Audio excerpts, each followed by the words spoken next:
Grace Auvergne formally introduces herself as the proud daughter of Duke Auvergne. She vividly remembers falling from her saddle and striking her head while out riding. A panicked young man frantically sprints toward her while desperately shouting her name. The worried man urgently asks Lady Grace if she is hurt anywhere after the nasty fall. Grace nervously stammers and immediately reassures him that she is completely fine. She suddenly realizes she is trapped inside the world of a romance otome game filled with handsome men.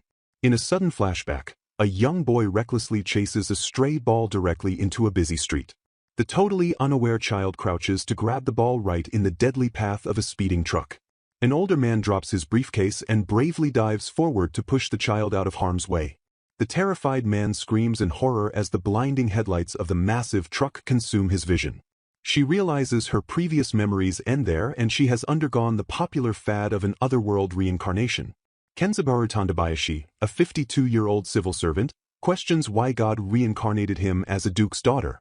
He frantically panics over barely knowing the first thing about otome games and wonders how he will survive. An 11-year-old apprentice maid named Josette timidly enters the lavish room to address her lady. The highly nervous cat-eared maid stammers that she has quickly brought a change of clothes for her.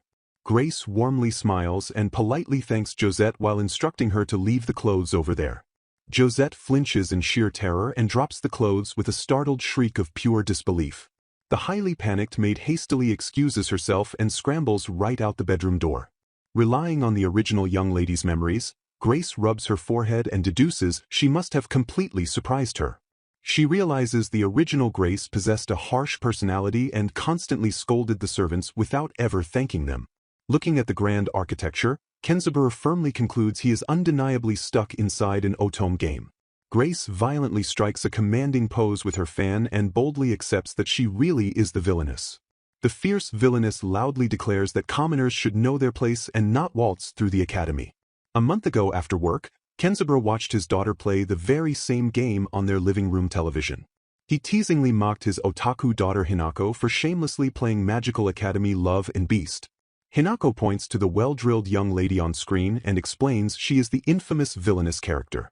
Kenzabaru compares the signature drills to classic shoujo manga rivals like Eliza, deeply confusing his modern daughter. Using his daughter's previous explanations, he definitively confirms he is playing the villainous Grace Auvergne. Grace subtly hides her face behind her ornate fan and spots a very specific girl walking onto the campus. The remarkably bright and cheerful protagonist stands shining brilliantly in the morning sunlight. The deeply hopeful girl enters through the front gate but immediately catches her shoe on the hard ground. She violently faceplants right into the solid floor with a massive and incredibly embarrassing thud. Grace instantly recalls this grand fall is an easy developer trick to make players sympathize with the clumsy heroine. Grace confidently identifies the clumsy girl as the undeniable protagonist of this otome game world, Anna Dole. Hinako previously explained how the heroine Anna disastrously stumbles during her triumphant first day. Standing directly in the exceptionally enrolled commoner's path is the noble villainous Grace. Grace then mercilessly insults Anna's beloved family, causing the devastated heroine to burst into tears. This intense early bullying ultimately sparks a fire within Anna and makes her fiercely determined to study magic. Kenzabaru grimly ponders why an exhausted civil servant nearing retirement was suddenly forced into this bizarre role. Determined to survive both as a villainess and a human being, he steps forward and authoritatively commands Anna to wait. Whispering students nervously gossip about the immense power wielded by Duke Auvergne's daughter, Lady Grace. Grace confronts Anna directly, acknowledging her incredible feat of enrolling as a top-scoring commoner. The imposing noblewoman menacingly questions if Anna truly grasps that this academy was exclusively built for the elite. Anna shrinks back in intimidation and weakly confirms she understands the harsh reality. Grace coldly steps closer, stating that surviving here against such overwhelming odds means something highly specific. Breaking her villainous facade, she warmly declares Anna must have been raised by incredibly loving and supportive parents. A stunned silence instantly falls over the courtyard as the commoner freezes in pure shock. Kenzabaru mentally panics upon realizing his overwhelming fatherly instincts completely ruined his cruel villain act. Anna nervously stammers as she struggles to process the unexpectedly kind words. Tears rapidly well up in the heroine's eyes as she admits she never expected such touching praise from a noble. Overwhelmed by raw emotion, the grateful commoner begins to openly weep. Oblivious onlookers completely misread the situation, instantly assuming the cruel Grace just ruthlessly bullied the crying girl. Desperate to escape the mounting rumors, Grace hurriedly drags the weeping Anna away for a private chat. The pair quickly retreats into a secluded, quiet section of the Grand Academy courtyard. Grace checks her surroundings and gently asks if the flustered girl has finally managed to calm down. Anna frantically apologizes for her outburst while Grace strictly warns her that showing such vulnerability here is incredibly dangerous. The emotional girl reveals her poor parents sacrificed everything just to nurture her rare magical talent. Grace firmly reminds the crying heroine of her primary duty now that she has reached this prestigious academy. While Anna plans to simply earn money for her family, the wise noblewoman suggests a remarkably different path. Channeling pure dad energy, Kenzaburo advises that securing her own happy life is the absolute greatest joy a child can give. Anna stares up at the towering villainess with profound, life-changing awe. Hey guys, sorry for mid-editing, but I noticed a lot of you are watching my videos without subscribing. Our subscribe ratio is literally close to 0. I'd really appreciate it if you hit that subscribe button. It helps a lot. Thanks. Now, back to the recap. The overwhelmed protagonist bursts into fresh, heavy tears of sheer gratitude, leaving Kenzaburo utterly baffled. Grace swiftly hands over a handkerchief and gently scolds Anna to wipe her messy face before the entrance ceremony. A suave young man suddenly interrupts the tender moment by playfully calling out Grace's name. The handsome newcomer mockingly asks if the villainess is already reducing poor students to tears before classes even start. Kenzaburo instantly recognizes the pretty boy from Grace's memories but completely blanks on his actual name. He frantically remembers this man is the country's first prince, Grace's current fiancé, and a primary romance target. Grace smoothly covers for the crying girl by cheerfully claiming the two of them just became incredibly fast friends. Kenzaburo's mind races through random mecha anime titles while desperately trying to recall the royal's true identity. The royal recognizes her surname and immediately identifies her as the famous new student. He warmly congratulates the commoner on her top exam scores but entirely forgets to offer his own name. Realizing nobles never introduce themselves to commoners, Kenzaburo spirals into a deeper panic over how to name the prince. To buy some crucial time, Grace steps in and formally introduces herself to Anna. Gesturing elegantly toward her fiancé, the cunning villainess smoothly pivots the entire conversation. She playfully challenges the commoner to guess the name of the first prince standing right before them. Anna excitedly shouts out the name Prince Virgilio, instantly solving Kenzaburo's massive internal dilemma. Grace elegantly praises the girl's knowledge while silently breathing a massive, life-saving sigh of relief. Virgilio gently reminds them not to be late for the ceremony, triggering a sudden, horrifying realization within Kenzaburo. He suddenly remembers his daughter explaining that Anna meeting Prince Virgilio while crying in the courtyard is the game's first major romance flag. Grace gently asks Anna for her honest thoughts regarding the handsome first prince. Blushing deeply, Anna awkwardly hesitates while Kenzaburo internally wonders if the crucial romance flag was successfully triggered. Anna excitedly reveals how incredibly happy she felt being called a friend and brightly asks permission to use the title Lady Grace. Caught entirely off guard by the sheer wholesomeness, Grace stares blankly at the beaming commoner. Grace elegantly permits the nickname and suggests they depart, while Kenzaburo internally worries if utilizing his 30 years of workplace tact is ruining the intended Otome game plot. A swift summary reveals that Kenzaburo Tandabayashi is actually a 52-year-old civil servant inexplicably reincarnated into the body of the villainous duke's daughter. However, a dramatic twist completely shifts the dynamic of his terrifying new reality. Despite harboring the exhausted soul of an old corporate worker, Grace miraculously manages to blend flawlessly into high society without raising any suspicion. A refined older gentleman steps forward and warmly calls out Grace Auvergne's noble name. The dignified elder cordially welcomes the distinguished young lady to the Royal Academy of Magic and rejoices at her grand arrival. Tapping into Grace's residual memories, Kenzaburo instantly recognizes the imposing man as the Academy's headmaster despite completely forgetting his actual name. Reacting with pure corporate instinct, Kenzaburo attempts to deliver a standard, mundane business greeting to thank the headmaster for his ongoing support. Suddenly, a strange, overwhelming magical force violently seizes control of his intended words. Grace gracefully lifts her skirt and executes a flawlessly elegant curtsy fit for royalty. Instead of a dry corporate greeting, Grace eloquently wishes the illustrious headmaster an exquisitely beautiful morning. The stunned headmaster looks on in silent, profound admiration at the young lady's impeccable manners. Kenzaburo mentally dubs this absolute lifesaver the elegance cheat, a passive magical filter that perfectly translates all his awkward corporate mannerisms into flawless noble etiquette. The highly adaptable civil servant cheerfully embraces this incredibly convenient reincarnation perk without a second thought. Having successfully navigated the harrowing enrollment ceremony as the student representative, Grace confidently marches into her designated classroom. The strict professor promptly distributes the brand new magical textbooks and sternly commands the eager students to preserve them carefully for 3 years. While Kenzaburo eagerly anticipates learning actual magic, he suddenly panics upon realizing he has officially run out of his daughter Hinako's game knowledge. Anna excitedly leans over and marvels at the pristine textbook, cheerfully confessing to the supposed villainess that she had only ever seen borrowed, battered books before. Grace silences the bubbling protagonist with a single, deeply intimidating glare. Forcing himself to play the cruel villainess, Grace harshly orders the overly excited commoner to contain herself until the teacher finishes speaking. A heavily flustered Anna immediately shrinks back and frantically apologizes for her inappropriate outburst. Kenzaburo suffers massive internal guilt for strictly scolding such a pure-hearted girl, yet firmly resolves to play the villain role perfectly for her ultimate benefit. Unbeknownst to the agonizing old man, Anna gazes up at the imposing Grace with eyes sparkling full of pure, unadulterated admiration. The starry-eyed commoner drastically misinterprets the harsh scolding, believing the perfect noble lady is graciously acting as a strict but caring mentor to guide her. Fiercely determined to never embarrass her amazing new friend, Anna vows to absorb every single precious lesson the noble Grace teaches her. Grace calmly cracks open her pristine new textbook, her smooth fingers resting gently against the crisp pages. She gracefully turns the fresh page with an incredibly fluid and effortless motion.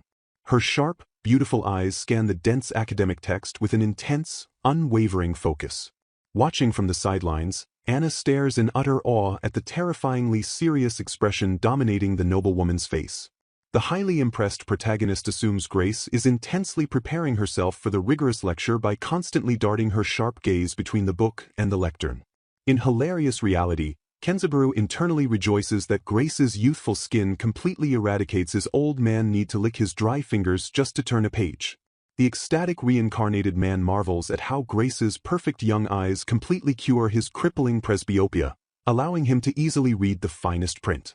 He mentally celebrates the total eradication of his annoying myopia as Grace effortlessly and instantly snaps her perfect vision between the distant blackboard and the close text. A hilarious visual diagram contrasts a sweaty old man desperately licking his thumb with Grace flawlessly flipping a page without a single slip. Another diagram expertly highlights how the old man's painful squinting is completely replaced by Grace's effortless ability to speed read the tiniest letters. The final diagram playfully showcases Kenzaburu's old, slow-focusing eyes being totally outclassed by Grace's ability to instantly swap focus between two distinct distances. Grace smiles blissfully as she gently runs her fingers over the pristine pages of her new magical textbook. Watching from nearby, Anna stares at the elegant noblewoman with absolute awe and admiration. Deeply inspired by Grace's obvious love for magic books, the determined commoner vows to follow her diligent example.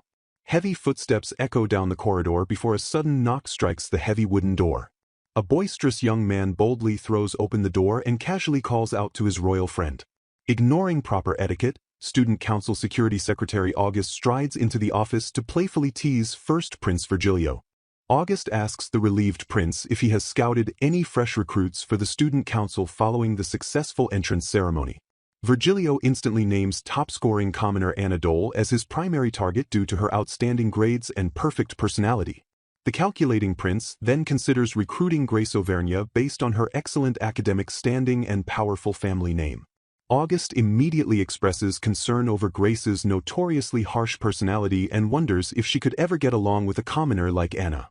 Defending his fiancée, Virgilio notes that the villainous duke's daughter has genuinely started to change as a person recently. Hey guys, sorry for mid-editing, but I noticed a lot of you are watching my videos without subscribing. Our subscribe ratio is literally close to 0. I'd really appreciate it if you hit that subscribe button. It helps a lot. Thanks. Now, back to the recap.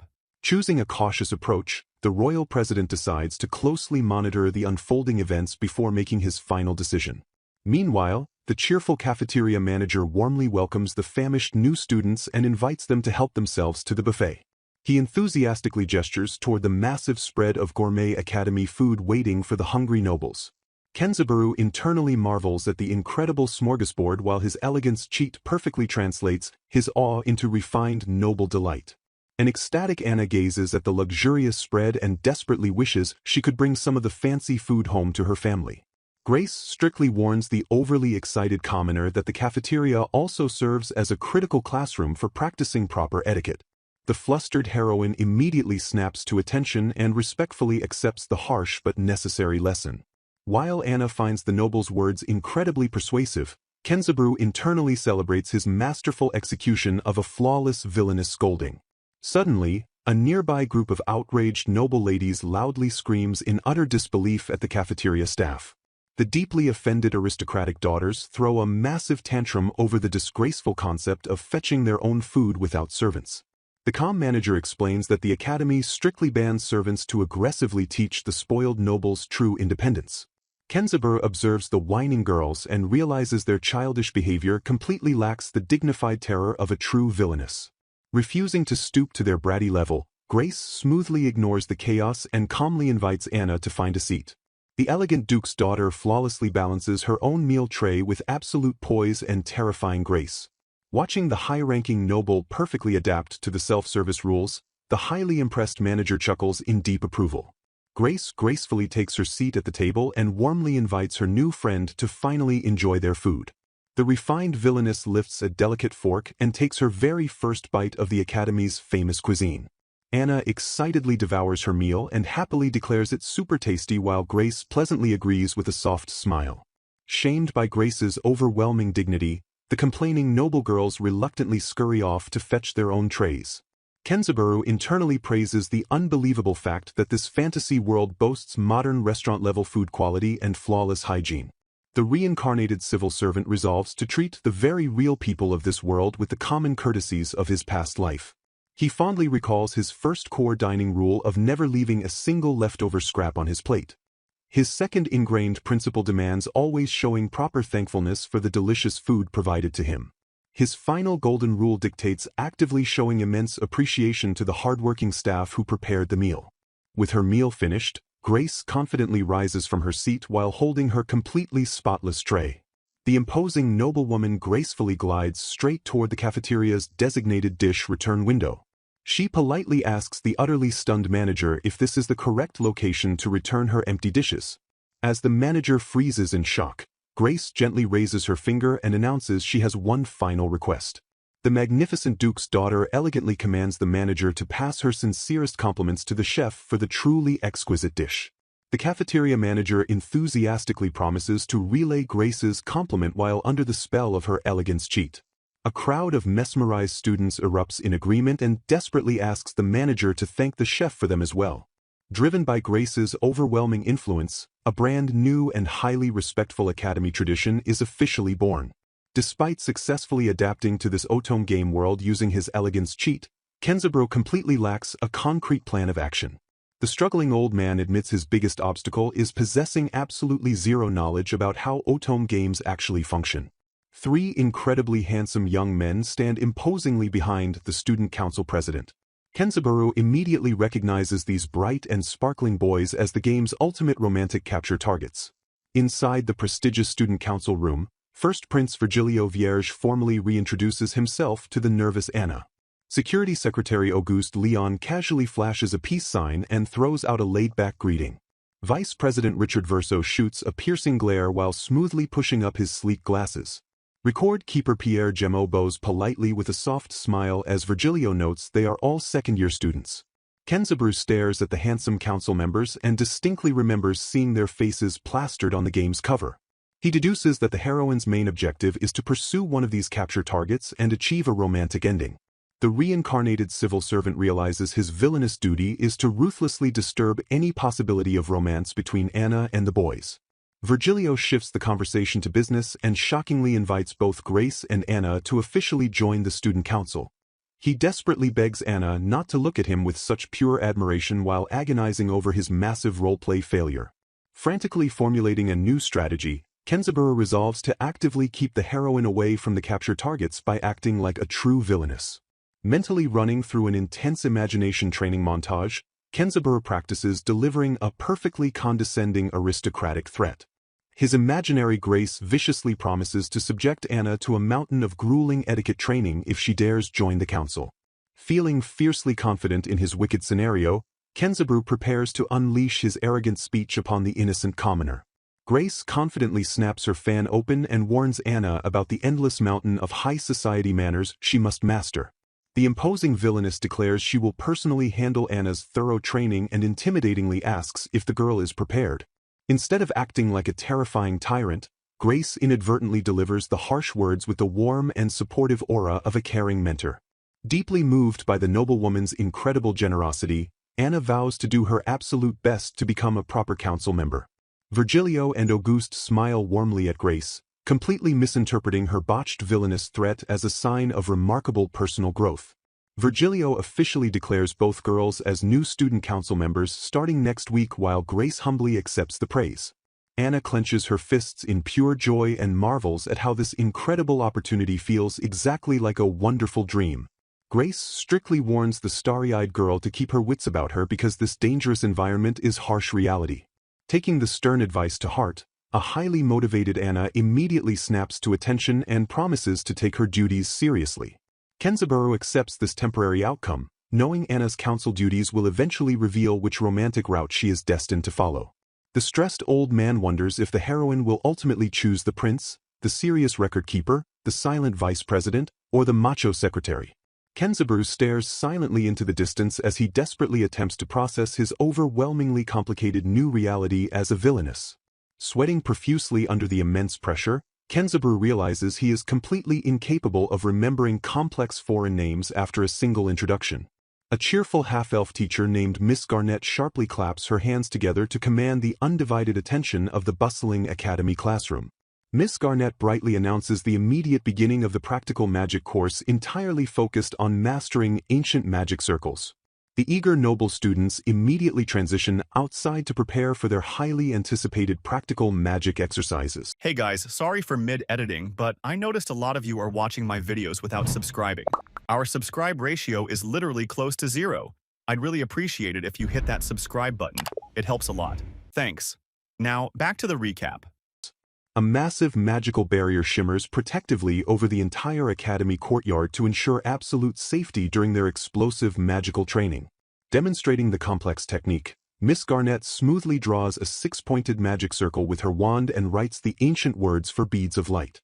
With a final commanding shout to dance, brilliant beads of pure light instantly materialize and swirl beautifully around the talented half-elf teacher. She proudly explains that mastering this highly complex ancient magical language is an absolutely vital component of their rigorous academy curriculum.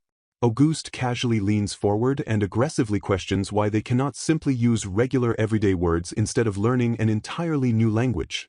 Miss Garnett wisely counters that using ordinary words would allow any opponent to instantly decipher and violently disrupt a spell before it even casts. Anna raises her hand and curiously asks if it would be strategically smarter to simply invent a personal secret language that only the caster understands. The half-elf teacher brightly beams at the commoner and enthusiastically praises her for asking such an incredibly insightful question. She passionately explains that there is a deep intrinsic magic within the words themselves known universally as the powerful spirit of words. Words must possess a rich history forged by countless generations of widespread use in order to contain true magical spirit and undeniable power.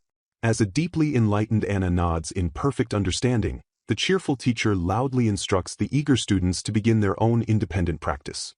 Kenzaburo thoughtfully rubs his chin as he mentally processes the unprecedented concept of using highly historical words entirely foreign to this specific world. Testing his brilliant theory, the reincarnated old man draws the Japanese kanji for fire and instantly produces a tiny floating magical flame.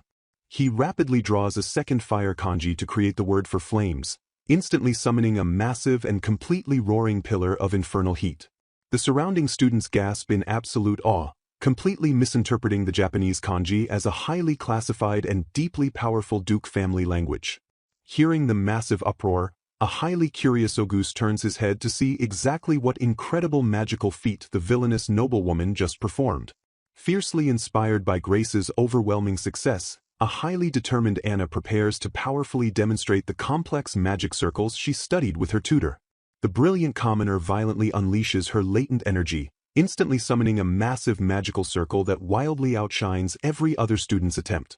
The mesmerized noble students openly marvel at the terrifying sheer volume of latent magical power erupting from the exceptionally talented commoner.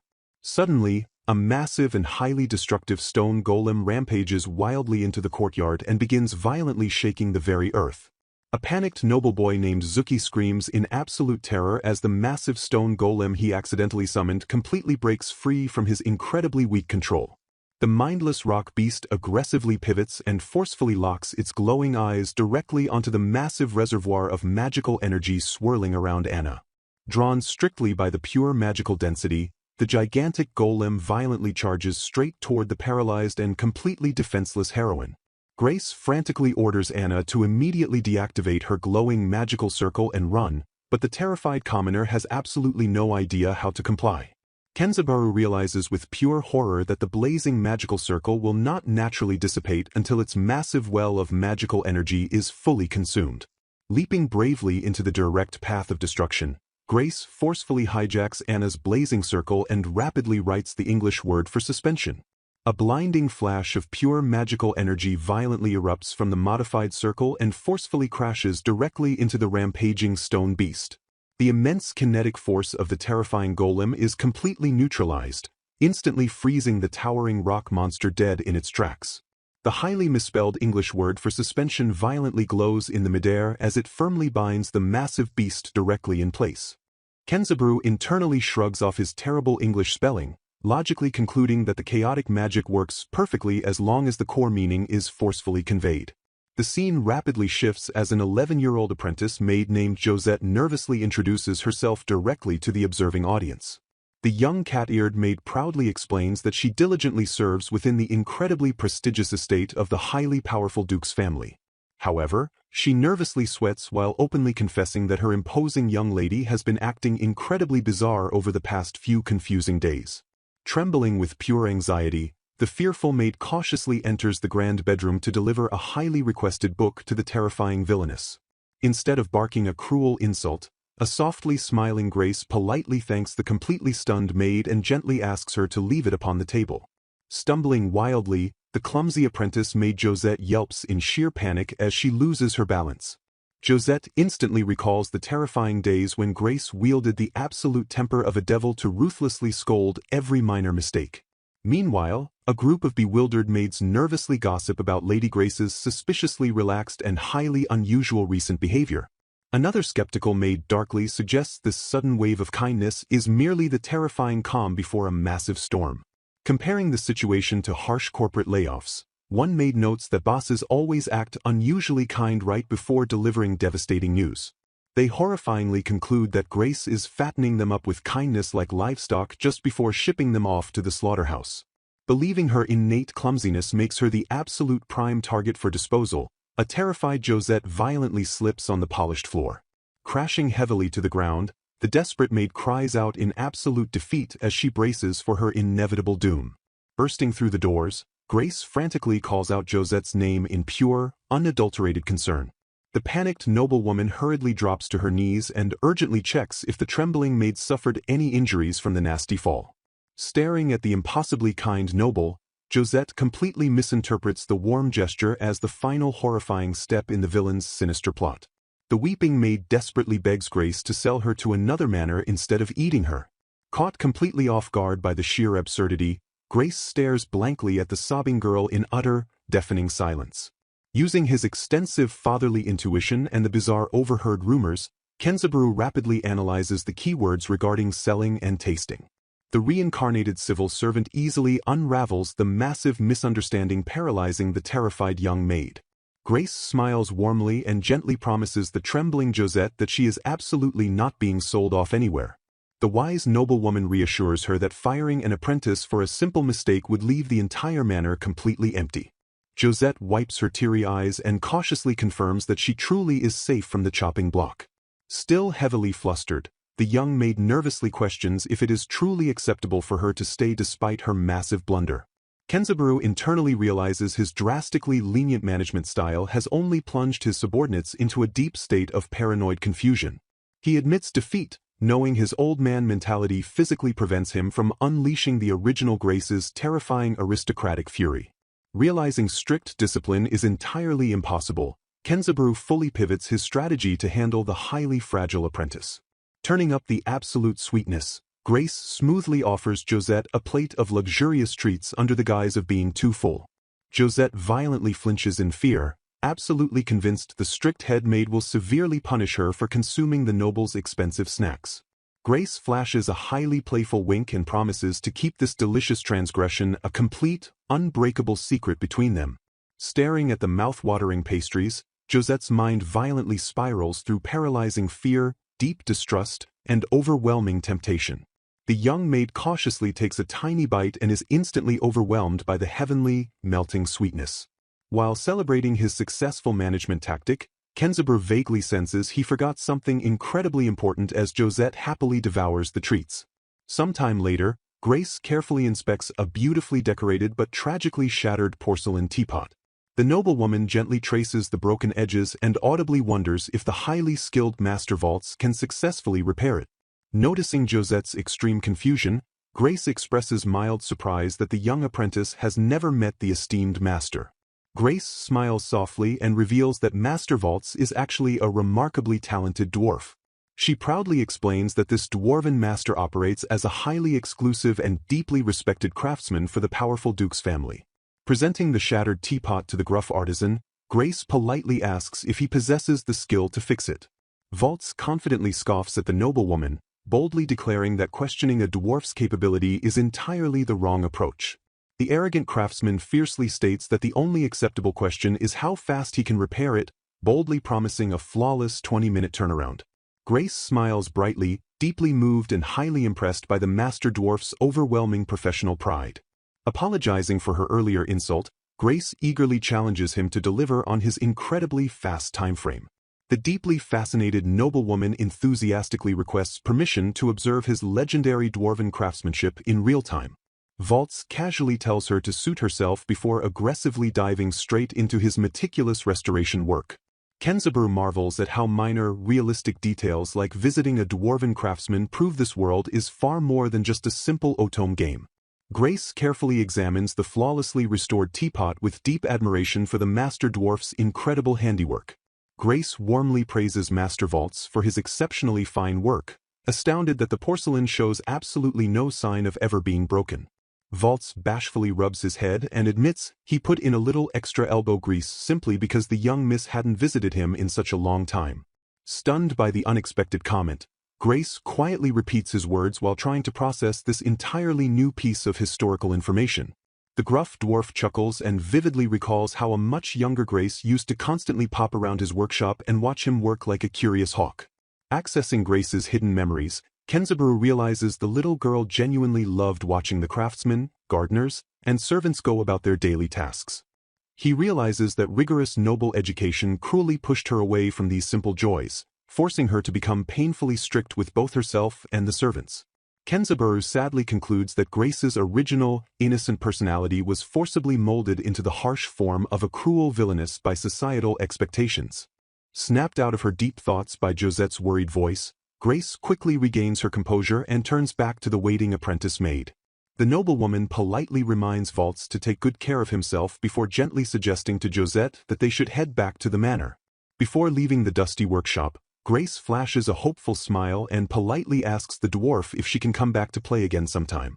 Vaults laughs heartily at the bizarre question, reminding the high-ranking noblewoman that she is basically the bigwig of the entire mansion. The amused craftsman firmly tells the smiling duke's daughter that she is always welcome to visit his workshop whenever it pleases her. Grace beams brightly and cheerfully promises to see the master dwarf tomorrow while waving goodbye to the gruff artisan. A teaser panel shows Kenzaburo eagerly sketching an Eastern calculator design and asking Waltz if his dwarven skills could forge such a complex tool. The title screen proudly announces the next major storyline focusing directly on the Royal Academy of Magic's prestigious student council. The narrative describes the student council as an elite, independent governing body strictly headed by the charismatic Crown Prince Virgilio. The council features the prince's second-year aide Pierce, the taciturn vice president Richard, and the macho security secretary August. The esteemed first-year members include Virgilio's younger brother, second Prince Luca, alongside the highly intellectual and handsome Lambert. Kenzaburo notes that he and the remarkably talented commoner Anna have officially joined this elite council as first-year representatives. He understands that these noble students are rigorously trained in administration to prepare them for powerful governing positions in the country's future. Kenzaburo dramatically realizes that the ultimate Otome game goal demands Anna find her fated romantic partner among these elite capture targets. Striking a dramatic pose of profound realization, the reincarnated old man suddenly grasps a seemingly crucial and highly specific game mechanic. He critically observes that every single capture target in this magical world possesses an exceptionally detailed and incredibly elaborate hairstyle.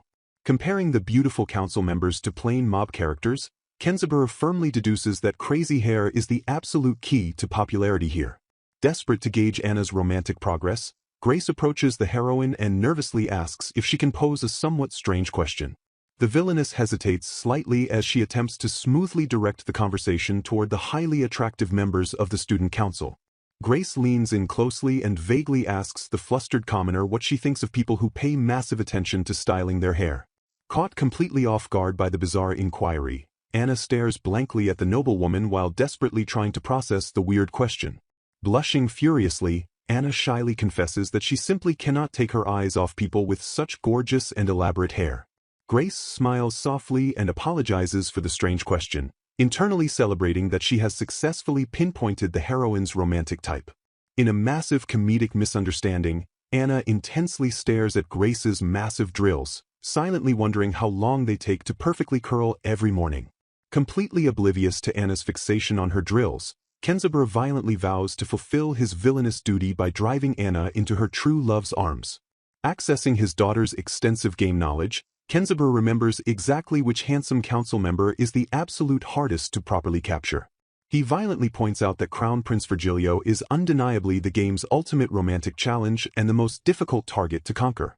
Kenzaburo recalls that Virgilio was ruthlessly raised to be king, forcing the prince to coldly judge everyone strictly by their potential value to the country. Remembering his daughter's complaints, he notes that a player must achieve absolute perfection in council duties just to reach the prince's starting line. Channeling deep fatherly empathy, Kenzaburo sadly acknowledges that constantly burying personal feelings for practical politics sounds like a miserable existence for the young prince.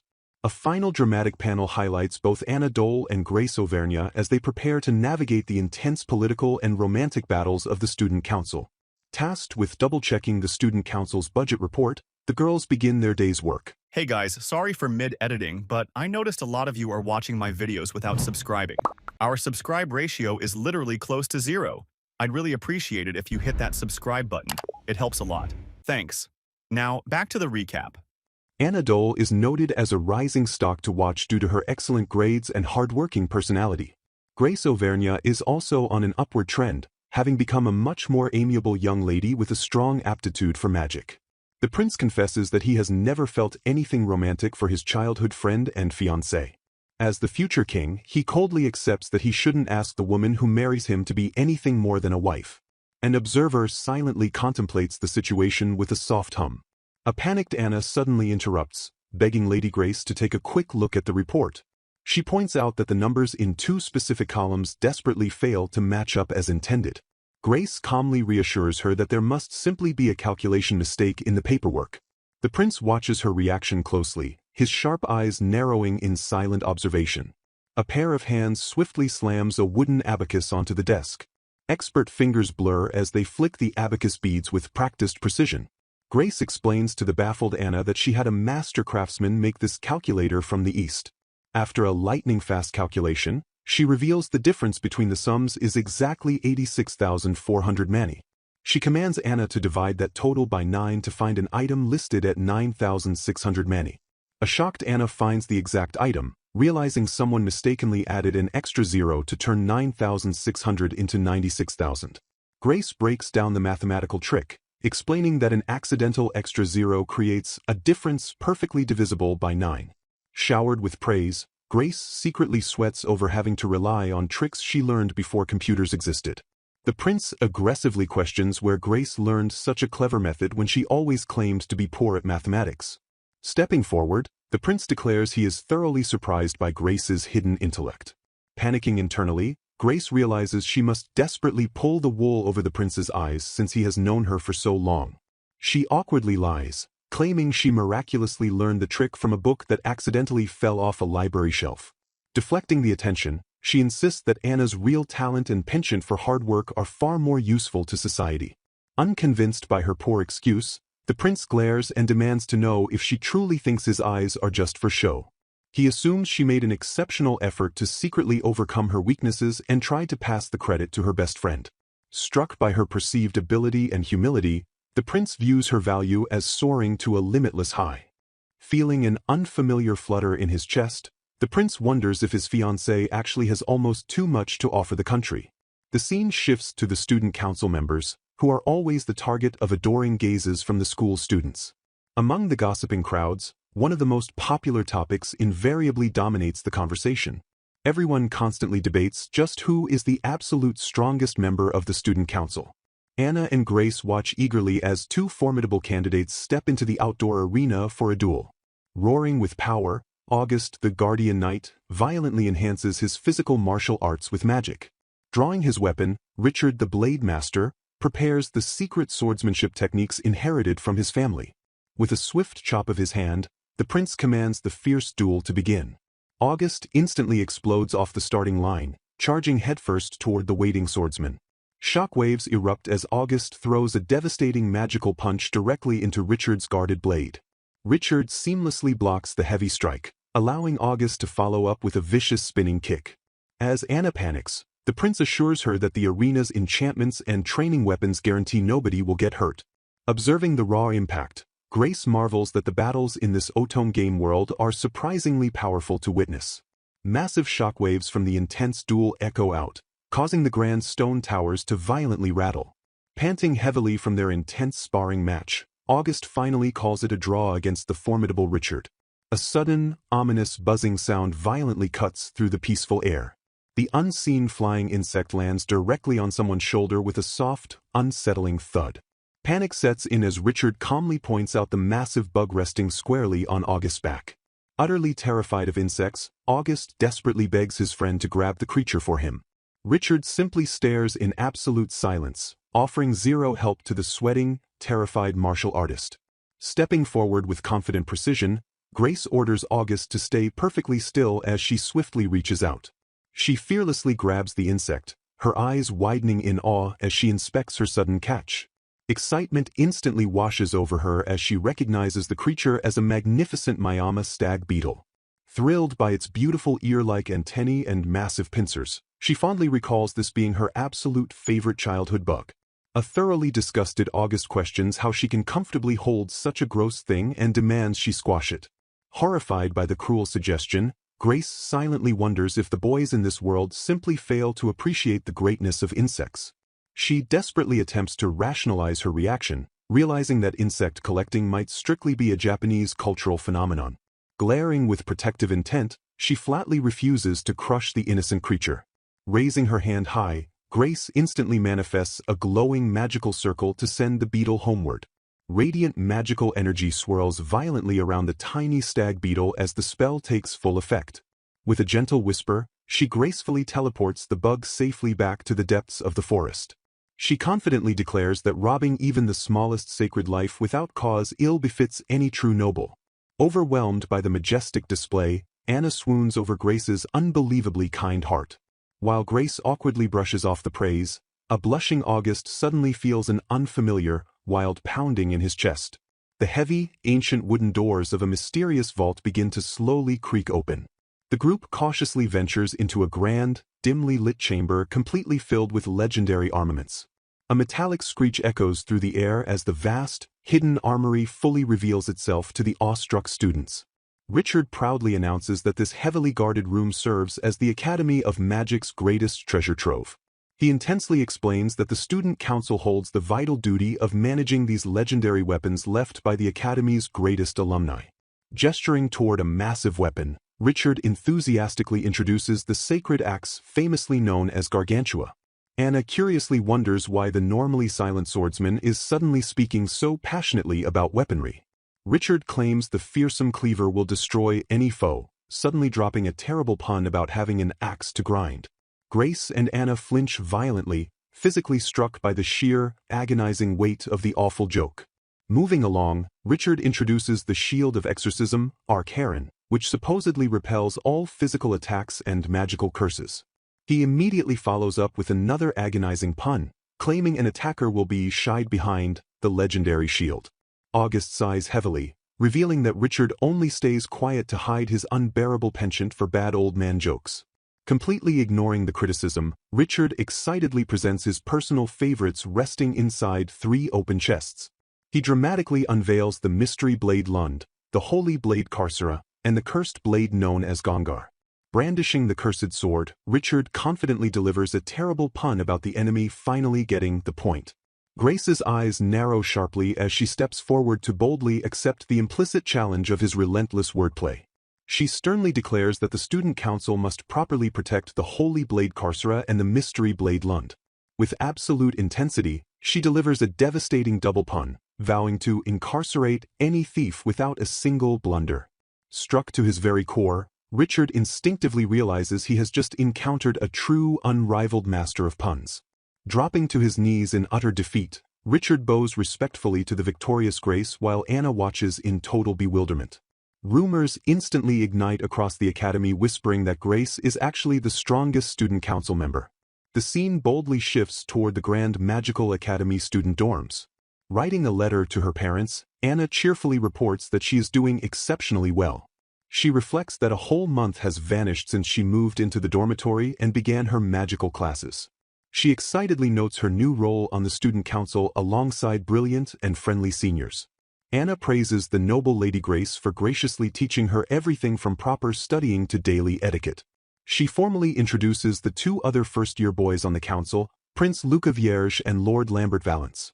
As the famous younger brother of Prince Virgilio, the bright Prince Luca greets everyone with a massive smile. In sharp contrast, the fiercely clever Lambert masters his council duties with terrifying speed and flawless grades. Glaring down with icy intensity, Lambert sharply demands to know if Anna Dole has finished her calculations yet. A flustered Anna immediately apologizes and nervously admits she needs a little more time. Smirking arrogantly, Lambert mocks how the supposed top entrance exam student is somehow lagging behind him. He cruelly questions if she is completely holding back just because council work lacks the pressure of a proper test. Overwhelmed by his intense verbal assault, Anna shrinks back in silent distress. Grace smoothly slides her perfectly tallied results across the desk and asks Lambert to give them a second pass. Caught completely off guard, Lambert instantly bows to Miss Grace's request. He snatches the papers and briskly walks away, leaving a tense silence in the room. Slumping her tired shoulders, Anna desperately wonders if she did something rude to make him dislike her so much. Prince Luca casually leans over and points out that it is completely inaccurate to say Bertie dislikes her. He playfully emphasizes that Bertie definitely does not harbor any real hatred. A rogue paper airplane suddenly sails through the air and breaks the serious tension. Utterly confused by the prince's words, Anna begs Luca to explain exactly what he means. Luca reveals that the prestigious Valence family actually adopted Lambert after he was born into a ruined noble house. Highlighting his childhood knack for magic, Luca boldly declares that Lambert and Anna are actually incredibly similar. Grace quickly deduces that Lambert simply views Anna as a fierce rival he absolutely refuses to lose against. Though honored by the rivalry, a gloomy Anna points out that it hardly changes his apparent dislike for her. Grace elegantly corrects this misconception by explaining that his competitive hostility proves he is deeply conscious of her. Ignoring Anna's utter confusion over romantic flags, Grace confidently declares that his difficulty level is incredibly easy. After scolding Luca for throwing paper planes, Grace assures Anna that she has formulated an absolutely brilliant plan. The narrative leaps forward to the buzzing student council room on the very next day. Fierce clicking sounds echo as nimble fingers fly relentlessly across a wooden abacus. The furious blur of motion continues as the intense mathematical calculations wrap up in record time. Anna triumphantly shouts that she finished her tally, prompting Grace to playfully tease Lambert for being slower today. A highly defensive Lambert yells that she holds an unfair advantage by utilizing a strange wooden contraption. Chuckling with dark amusement, Grace openly mocks his sudden complaint as a rather quaint excuse. She sharply reminds him that he alone arbitrarily transformed their mundane paperwork into a cutthroat speed competition. Completely cornered by her flawless logic, a sweating Lambert stammers in absolute defeat.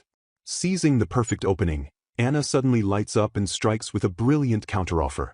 She thrusts her spare abacus toward Lambert and enthusiastically asks if he wants to try using it. As the blushing boy instantly accepts, Grace smirks victoriously over trapping the clever clog's hook, line, and sinker. Grace politely asks Anna to teach Lambert how to use the abacus, catching both of them completely off guard. Grace smoothly acknowledges Lambert's potential unhappiness at being instructed by a commoner like Anna. A flustered Lambert violently stammers and nervously denies having any such prejudiced feelings. Recalling Grace's earlier advice, Anna remembers being warned about Lambert's initial resistance to her instruction. Flashing back to her trap, Anna eagerly offers her spare abacus to the highly hesitant Lambert. Grace smirks triumphantly in the memory, knowing the clever Lambert would fall for the bait hook, line, and sinker. Returning to the present, Grace once again commands Anna to teach Lambert the ropes of the new tool. Hey guys, sorry for mid-editing, but I noticed a lot of you are watching my videos without subscribing. Our subscribe ratio is literally close to 0. I'd really appreciate it if you hit that subscribe button. It helps a lot. Thanks. Now, back to the recap. Grace purposefully repeats her assumption about Lambert's pride, prompting his immediate and deeply defensive denial. Grace internally celebrates her perfect read on the situation, confidently dubbing all tsundras as absolute pushovers. Mustering her courage, Anna passionately declares that their shared abacus skills will massively benefit the entire school. Lambert stares silently at Anna, deeply struck by her earnest and unwavering determination to help others. Blushing furiously, Lambert finally caves to the immense pressure and agrees to let the heroine teach him. Watching the successful exchange unfold, Grace mentally rejoices that Anna completely understood the intricate social assignment. Revealing yet another spare abacus, Grace casually offers Prince Luca the rare chance to join their counting lesson. Whispering conspiratorially, Grace notes that the little devil Luca will definitely motivate Lambert through fierce competition. Instantly catching on to the fun, Luca cheerfully demands that Anna teach him the secrets of the wooden beads. A stunned Anna blushes heavily as both powerful boys eagerly await her expert mathematical instruction. Overjoyed by the sudden camaraderie, Anna realizes she can finally become real friends with both first-year boys. The three enthusiastic students happily gather around the desk to relentlessly practice their rapid bead calculations. Observing the group from afar, Grace silently analyzes the slippery Prince Luca as a much harder target to capture. She confidently predicts that pushing them down the right path will help Anna quickly raise a romantic flag. A sudden, terrifying epiphany violently strikes Grace as she realizes she is completely acting out of character. She forcefully grips her head in pure panic over playing the helpful matchmaker instead of acting like a proper villainess. Hey guys, sorry for mid-editing, but I noticed a lot of you are watching my videos without subscribing. Our subscribe ratio is literally close to 0. I'd really appreciate it if you hit that subscribe button. It helps a lot. Thanks. Now, back to the recap. Sweating profusely, she violently berates her own tragic lack of self-awareness for taking so long to notice the blunder. Desperately trying to act evil, Grace angrily scolds Prince Luca for shaking the delicate abacus like a childish toy. Gossiping students loudly whisper that summoning a common Pegasus is surprisingly mediocre for the top student in their grade. An instructor formally steps forward to officially begin the grand appraisal of Anna Dole's newly hatched magical beast. A joyful Anna discovers her majestic new partner belongs to the Pegasus race and wields the powerful wind attribute. Watching from the dense crowd, Grace smiles fondly at the absolutely perfect pairing of the heroine and the Pegasus. Recalling the original Magical Academy game, Grace deeply ponders the core mechanics of familiar summoning. She remembers that every new student automatically receives a mysterious beast egg upon successfully entering the academy. The strict game mechanics dictate that these precious eggs officially hatch after exactly 1 month of intense magical schooling. Grace excitedly recalls how the game's true magic training only unlocks once the newly hatched beast becomes a battle partner. She marvels at how pulling different beast partners can drastically alter the game's dynamic dialogue and overarching plot. Stepping entirely out of her memories, Grace warmly congratulates a beaming Anna on successfully summoning her beast. She calmly deduces that Anna will heavily focus on mastering wind-based magic alongside her new era tribute Pegasus. Anna passionately confirms the theory while expressing absolute joy over air magic being her all-time favorite element. Grace vividly visualizes the world's elemental chart, noting the strict classifications of fire, earth, water, and air magic. She strategically reviews the complex chemistry of elemental matchups, knowing that proper combat compatibility is absolutely crucial. Comparing the summoning to classic adventure gamebooks, Grace nervously prepares to accept whatever beast fate permanently hands her. Grace asks Anna to humor her and imagine a magic that allows repeating the beast summoning ritual over and over to get a rarer beast. A puzzled Anna questions why she would ever do that, especially since such a wonderful child was just born. Grace stares silently, deeply touched by the genuine warmth of the young girl's honest heart. The serene atmosphere suddenly shatters as a massive presence abruptly draws everyone's attention. The crowd erupts into panicked whispers as Prince Virgilio and the Guardian Knight Auguste suddenly visit the first-year students. Prince Virgilio smoothly tells Miss Garnett to continue the summoning ritual, claiming they are merely on a school tour to see their cute student council juniors. Auguste grins fiercely, declaring they came to see exactly what kind of beasts the new students end up summoning as partners. The two powerful upperclassmen instantly manifest their own incredible magical beasts to the absolute shock of the crowd. Prince Virgilio displays his wind attribute Griffin while Lord Auguste reveals his majestic fire attribute Garuda. The awestruck students marvel at the completely different power level of the student council members and their incredibly rare beasts. Stepping forward with regal confidence, Prince Virgilio casually greets both Grace and Anna. Virgilio warmly addresses Anna, curiously noting the newly hatched Pegasus standing loyally beside her. Auguste peers closely at the winged creature, his sharp eyes intensely evaluating the beast's true potential. Virgilio praises the honest beast as a perfect reflection of its hard-working master, leaving Anna stammering a determined promise to do her best. Observing their highly positive reactions, Grace silently wonders if Anna has already triggered the romantic routes for the prince or Auguste. A booming voice echoes across the courtyard, calling Grace Auvergne as the very next person for the summoning ritual. Anna cheers enthusiastically for Grace to knock them dead, prompting the noble lady to confidently head up to the stage. Prince Virgilio and Auguste also offer their sincere good luck wishes as Grace gracefully walks past them. She steps silently onto the ancient stone platform of the grand summoning altar. Grace mentally reviews the Academy's rules, recalling that students bind themselves to a beast egg that grows in magical space for a full month using their magical power. The critical moment finally arrives where the highly anticipated summoning ritual officially begins. Raising her hand with absolute authority, Grace commands her beast to reveal itself before its contractor for the very first time. Steeling her nerves, she reminds herself that the heroine's magical beast has already been safely born. Downplaying her own importance, Grace highly doubts anyone will be particularly interested in the magical beast of a villainess. Unbeknownst to her, Anna, Virgilio, and Auguste all silently pray for Grace to summon a beast that perfectly matches their own elemental attributes so they can support her. A brilliant, blinding light violently erupts from the magical circle beneath Grace's outstretched hands. Flashing back to her past life, Grace remembers telling Hinako that she hates the strategy of resetting a game just to get the best beast. She firmly agrees with Hinako's belief that it is incredibly sad to wipe the slate clean and pretend a summon creature was never born in the first place. Embracing her true fatherly spirit, Grace vows to wholeheartedly accept whatever surprise beast comes her way. Intense magical energy swirls violently around the altar as the summoning ritual reaches its absolute climax. A strange, resonant hum echoes through the air, causing Grace to look up in sheer confusion. A bizarre, mechanical silhouette slowly materializes within the blinding pillar of summoning light. A mysterious voice echoes in Grace's mind, confusing her with sudden talks of fusion and fighting with her bare hands. A massive, metallic fist violently punches through the magical barrier with terrifying force. The blinding light completely shatters, revealing a towering, mechanical monstrosity standing directly on the altar. A colossal, heavily armored bipedal robot heavily steps onto the stone platform. The mechanical giant's massive glowing eye ignites with fierce intensity as it fully activates. The entire student body watches in absolute, horrified silence as the mechanical titan towers over the tiny villainess.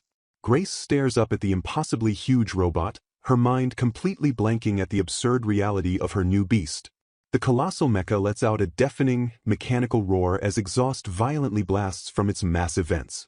A sharp snap violently echoes as the colossal mechanical beast fully solidifies its imposing metallic form. Crushing the stone altar beneath its heavy claws, the mechanical titan unleashes a deafening roar that shakes the academy. Staring up in absolute disbelief, the stunned students quickly realize the towering robot actually resembles a fearsome metallic dragon.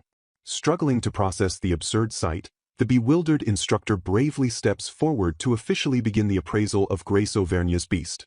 The appraisal display suddenly glitches violently as impossible magical readings rapidly flash across the enchanted screen. The instructor loudly gasps in sheer terror upon discovering the creature belongs to the legendary, ultra-rare race of ancient dragons. Sweating profusely, the appraiser frantically checks the elemental attribute readings radiating from the massive mechanical beast. He fearfully announces that the incredible creature actually possesses a completely impossible dual attribute of both blazing fire and crashing water. Panic instantly erupts across the courtyard as students scream that wielding two directly counteracting attributes violently defies all natural laws. Realizing the utterly reality-breaking implications, the horrified crowd frantically whispers about Grace's terrifying, unprecedented magical power. Completely ignoring the impossible circumstances, a blushing Anna blindly praises the miraculous feat as simply expected of Lady Grace. The narrative violently shifts out of the magical game world and lands directly into a messy, modern Japanese bedroom. Introducing herself to the audience, 20-year-old Tandabayashi Hinako proudly declares she was born to an intensely devoted otaku mother and father. Striking a dramatic pose, the young woman happily embraces her ultimate destiny as an absolute, pure-blood pedigree otaku. She casually explains that her peaceful days were spent endlessly grinding the popular otome game Magical Academy Love and Beast. The peaceful gaming session violently shatters when her mother suddenly calls her phone with a terrifyingly urgent message. Dropping everything in sheer panic, a horrified Hinako screams out loud upon learning her beloved dad was just involved in a brutal accident. Sprinting desperately through the city streets, the terrified daughter finally arrives at the towering entrance of the hospital's emergency ward. To their absolute medical bewilderment, the physician reveals the patient shockingly exhibits absolutely zero internal or external physical trauma. The doctor notes that while scans show brain activity perfectly consistent with normal dreaming, the man mysteriously refuses to regain consciousness. Deciding on a cautious approach, the hospital staff firmly orders him to stay in the ward for far more extensive medical examinations tomorrow. Trying to break the heavy tension, Hinako jokes that her dad will probably just dramatically jump out of bed any second now. Leaning into the deep otaku humor, the mother and daughter playfully mimic famous anime quotes to cope with their lingering anxiety. Relieved that the brave dad miraculously saved a young kid without getting hurt, Hinako confidently smiles that he will definitely wake up soon. Staring fondly at her unconscious husband, the loving mother softly agrees that everything will inevitably turn out completely fine. Taking charge of the situation, the mother tasks Hinako with heading home to prepare dinner while she handles the massive pile of hospital paperwork. Walking alone under the glowing streetlights, Hinako slowly heads back to their quiet family apartment. Stepping into her dimly lit room, she stares in absolute confusion upon realizing she accidentally left the television blaring. Grabbing her gaming controller, she frantically clicks the unresponsive buttons while trying to resume her paused game save file. Frustration quickly mounts as neither the dead gaming controller nor the unresponsive television remote manages to fix the frozen screen. Leaning closer to the glowing monitor, her eyes widen in shock at the incredibly bizarre imagery displaying on the paused game. Recognizing the classic scene of Grace and Anna's first conflict, Hinako realizes the displayed computer graphics look completely different than usual. Reading the heavily altered dialogue boxes, she silently questions if she somehow accidentally unlocked a secret game route. The villainous Grace uniquely praises the heroine for being raised by wonderful parents, utilizing an oddly specific and deeply familiar speech pattern. A massive, horrifying realization violently strikes Hinako as she recognizes the exact words her own dad always used to say. Sweating profusely, The panicked otaku paces wildly around her room while desperately trying to piece together the completely impossible situation. Calling her mother back, an absolutely frantic Hinako tries to explain her totally crazy theory despite knowing how insanely absurd it sounds. She loudly declares that there is only one possible explanation and that her dad's actual consciousness is currently trapped inside the magical Otome game. Without skipping a single beat, her completely unfazed otaku mother instantly accepts the wild theory as absolute, unquestionable fact. Hinako's mother excitedly flexes her otaku credentials by fiercely citing old-school fantasy series like The Never-Ending Story and Mashin Hero Wataru. Overwhelmed by her mother's enthusiastic dependability, Hinako readily agrees to quickly bring her fully up to speed on the bizarre situation. Hinako frustratingly explains that she completely lost control of the game console and cannot even turn off the glowing television screen. Navigating the restricted interface, she demonstrates that her only available action is advancing the rigidly linear story by pressing a single button. A loud click echoes as Hinako accesses the game log to meticulously review the crazy events that occurred right after the entrance ceremony. Watching the recorded footage, the mother instantly recognizes her husband's distinctly practical nature manifesting through Grace's bizarrely polite elegance cheat. The loving mother warmly smiles as the video replay perfectly showcases his signature mathematical trick of simply dividing the erroneous total by 9. Witnessing Grace aggressively deliver a terrible pun about incarcerating thieves, the mother dramatically yells that it is undeniably her husband's exact humor. Blushing furiously with intense embarrassment, Hinako awkwardly admits that watching her dad go wildly out of character feels like witnessing a relative act crazy at a party. Shifting to a far more serious tone, the anxious mother desperately questions how her trapped husband will ever manage to return to the real world. Staring intensely at the pause screen, Hinako grimly deduces that successfully clearing the entire game is likely the only possible method to guarantee his safe return. Stealing her absolute resolve, the determined mother officially orders Hinako to relentlessly push the game's plot forward until they save him. Gentle morning sunlight slowly spills across the quiet neighborhood as birds chirp happily outside the family apartment. Waking up completely refreshed, the mother walks into the room and discovers a groggy Hinako has been gaming continuously throughout the entire night. Exhausted but triumphant, Hinako notes that playing overnight miraculously allowed them to advance a full in-game month due to the vastly different flow of time. She excitedly announces that their relentless marathon session finally brought them directly to the highly anticipated early-game beast summoning event. Hinako furiously grips the controller, fully aware that the specific beast summoned here will drastically alter the magical game's entire future development. A sudden, jarring beep violently pierces the air as a completely unprecedented text box dramatically asks if they want to lend a hand to Grace. Staring in absolute shock, Hinako violently flinches as the strictly linear game miraculously offers them an impossible choice for the very first time. Deeply confused by the bizarre prompt, she frantically reminds her mother that the beast summoning was permanently locked to pure luck with 0 assistance options. Analyzing the strange wording, the sharp mother theorizes that the mysterious system prompt is literally asking if they want to lend her trapped father a real hand. Trusting her sharp instincts entirely, an emboldened Hinako violently jams her finger onto the affirmative button to boldly accept the mysterious prompt. Brilliant, blinding light violently explodes outward from the glowing boundaries of the television screen. A majestic, ethereal magical circle suddenly manifests directly onto the solid glass surface of the monitor. A bizarre system message boldly commands Hinako to manually fuse Grace and Kenzaburu's magical powers by directly utilizing her bare hands. Thoroughly confused by the impossible instruction, a hesitant Hinako slowly extends her trembling finger toward the completely standard LCD television panel. Her finger miraculously phases right through the solid glass screen, instantly sending violent ripples of pure magical energy across the surface. Gasping in sheer panic, Hinako watches helplessly as her entire arm is violently sucked deep into the glowing digital void. Sweating profusely in total shock, she wildly screams upon fully realizing the mysterious game literally meant she had to physically lend a hand. The narrative smoothly transitions back to the game world, boldly recounting how Grace miraculously managed to summon a truly amazing beast during the ritual. A massive mechanical screen dramatically flashes, officially appraising the colossal entity as an ancient dragon possessing both blazing fire and crashing water attributes. Staring intensely at the bizarre technological creature, The bewildered appraiser hums thoughtfully while a strange mechanical pop-up glitches silently across his crystal ball. Snapping back to reality, the astonished instructor admits that witnessing an ancient dragon dual-wielding diametrically opposed elemental magic is a completely unprecedented miracle. Pointing carefully at the towering mechanical titan, the curious appraiser asks if Miss Grace can actually successfully channel her potent magic through the magnificent child. Bowing politely, a determined Grace confidently accepts the challenge and intensely prepares to test her magical control on a distant stone target.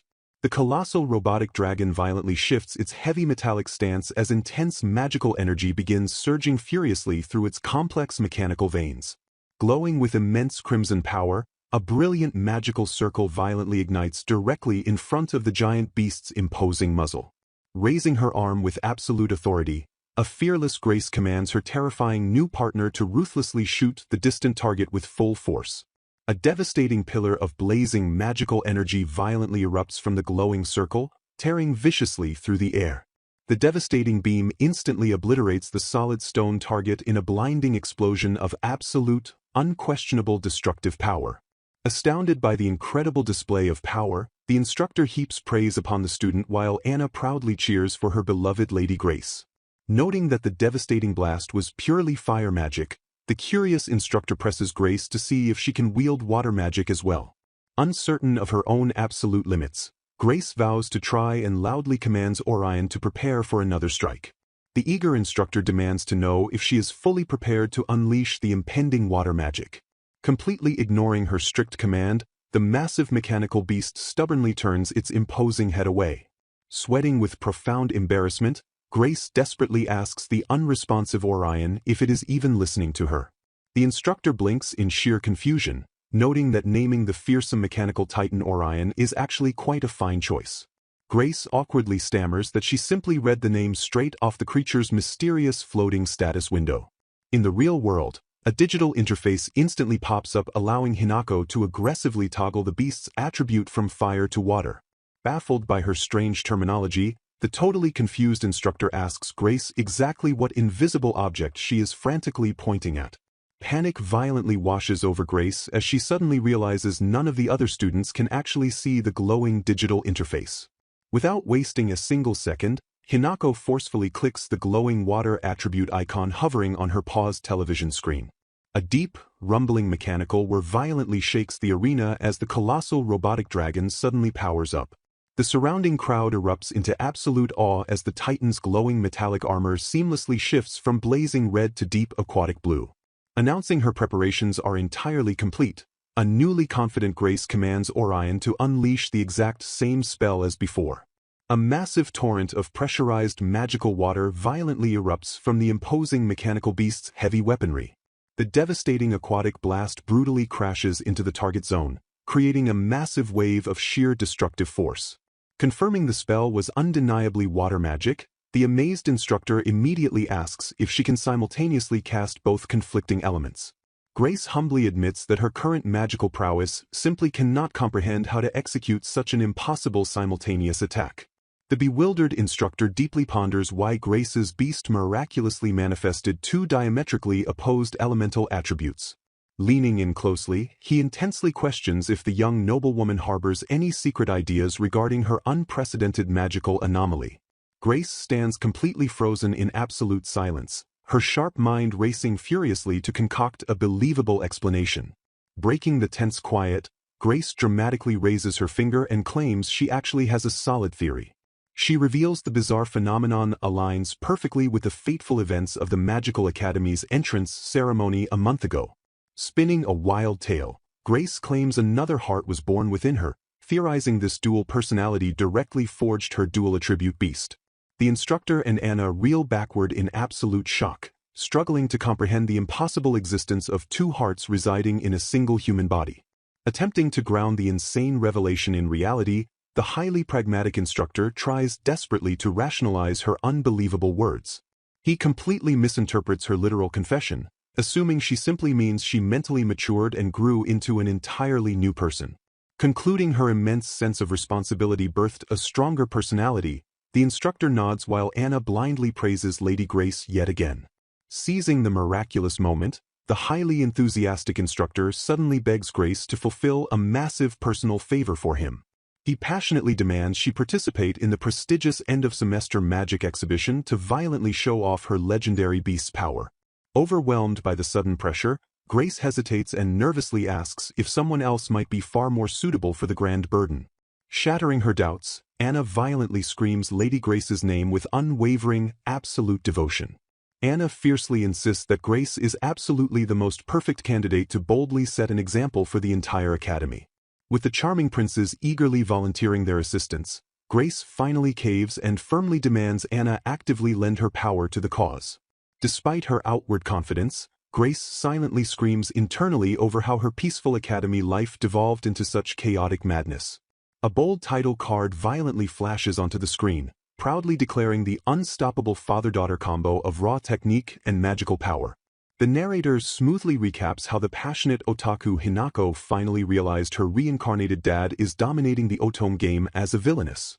Staring intensely at the television, an overjoyed Hinako loudly celebrates the safe and completely successful birth of her dad's new beast. Her sharp-eyed mother accurately notes that the incredible mechanical titan miraculously spawned from a tiny, merged version of Kenzaburou and Grace. Questioning if the beast's immense power originates from two people joining together, Hinako closely analyzes Grace's appearance on the character screen.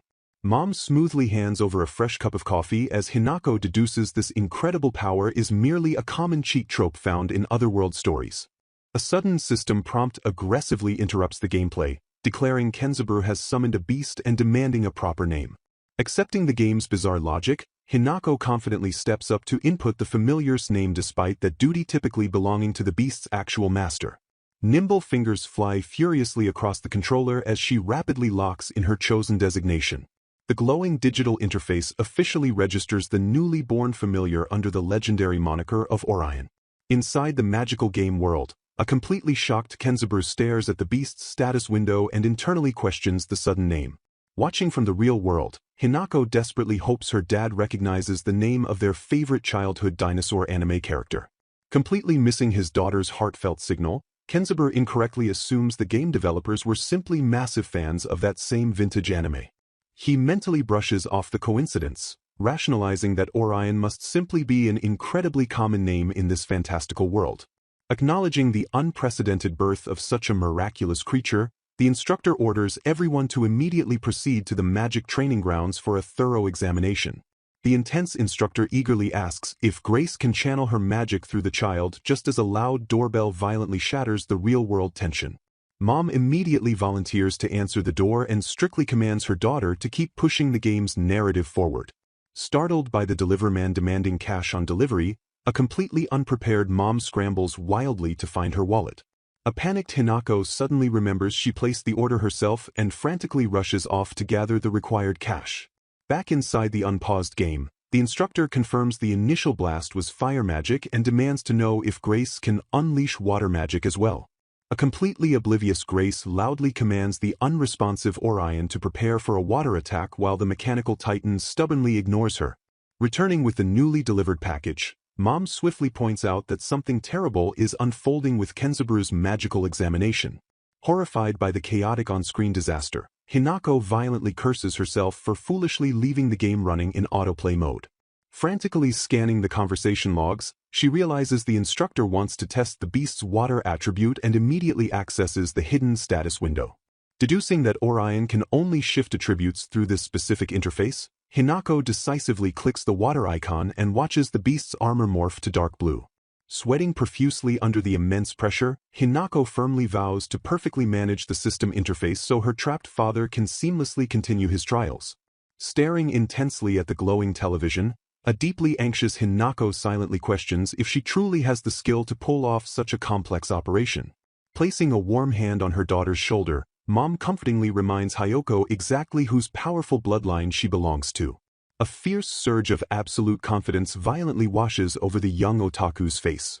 Striking a dramatic pose in perfect unison, the unstoppable mother-daughter duo fiercely vows to believe in the legendary otaku blood rushing through their veins.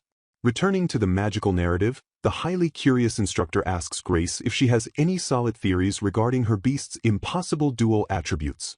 Believing unwavering honesty is his best strategic move, Kenzaburo resolves to speak with absolute sincerity and reveal the hidden presence within Grace. Horrified by his reckless plan, a desperate Hinako screams at the screen as her father casually claims his theory perfectly aligns with the Academy's entrance ceremony. She terrifyingly recalls that admitting to having another person inside her could violently trigger the dark game route where Grace gets possessed by an evil spirit. Blissfully unaware of the looming doom, Grace gently confesses that she can tangibly feel an entirely different heart blooming alongside her own. Miraculously saved by the innate elegance cheat skill, Kenzaburu's dangerous confession flawlessly translates into a beautifully light-hearted metaphor about deep personal growth. Reeling from the unbelievable stroke of luck, an ecstatic Hinako practically screams in joy as the oblivious instructor happily assumes Grace merely matured into a new person. Recognizing the shifting story beats, Hinako accurately predicts the characters will now inevitably rope Grace into participating in the upcoming magic exhibition. Watching the drama unfold, Mom curiously asks her daughter if pushing Grace into the exhibition secretly constitutes a bad course of events. Hinako quickly explains the grand event originally existed as a vital opportunity for Anna to raise her affection points with the various male capture targets. Pointing aggressively at the bizarre spectacle on the screen, she loudly declares the story has completely and utterly derailed from its intended romantic trajectory.